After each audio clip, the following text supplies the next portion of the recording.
അച്ഛമ്മേ. വാ.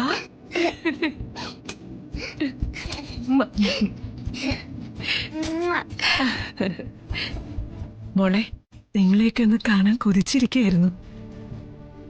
ഇവിടെ വന്ന് അച്ഛമ്മയെ കണ്ടിട്ട് പോയാ മതിന്ന് ഞാനാ പറഞ്ഞത്.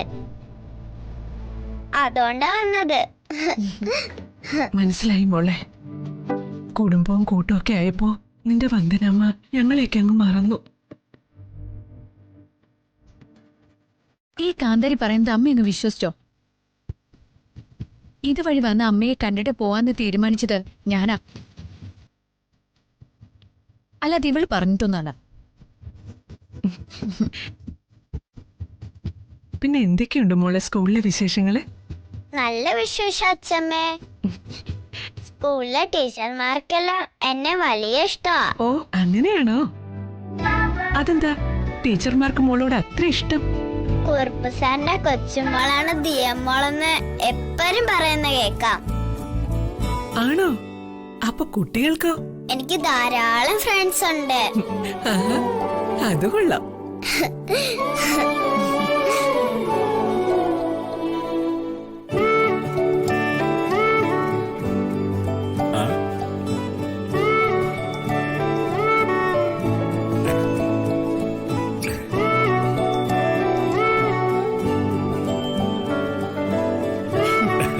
അച്ചച്ചാ, മോളെപ്പോ വന്നു? ഇപ്പൊ വന്നതേ ഉള്ളൂ അച്ചച്ചാ. മോളുടെ വരവ് തീരെ പ്രതീക്ഷിച്ചില്ല കേട്ടോ. അതുകൊണ്ട് മിഠായി ഒന്നും വാങ്ങിയതുമില്ല. സാരമില്ല, നമുക്ക് വരി ഉണ്ടാക്കാം. അടുത്ത തവണ ദിയമ്മള് വരുമ്പോ ഇപ്പൊ തരമുള്ള മുട്ടായും കൂടി ചേർത്ത് തന്നാ മതി.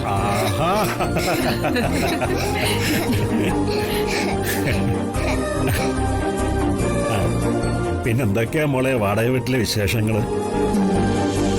ഒരു കുഴപ്പമില്ല അച്ഛാ. ജഗൻ അത്യാവശ്യം ഉത്തരവാദിത്വബോധമുള്ള ആളാ. പക്ഷേ വാടക വീട്ടിലെ താമസമായതോടെ ആളിന്റെ ജോലി ഭാരം വളരെ കൂടിയിട്ടുണ്ട്. അത് ശരിയാ. അരിയില്ല, പഞ്ചസാരയില്ല എന്നൊക്കെ അച്ഛമ്മ അച്ഛനോട് പറയാറില്ലേ? അതുപോലെ തന്നെ അവിടെ വന്ദനാമ്മ ഒരു ലിസ്റ്റ് ജനാങ്കന്റെ കയ്യിൽ കൊടുക്കും. അങ്കിളെല്ലാം വാങ്ങിക്കൊണ്ട് വരെയും ചെയ്യും. കൂട്ടത്തിൽ നമ്മൾക്ക് ഐസ്ക്രീമും.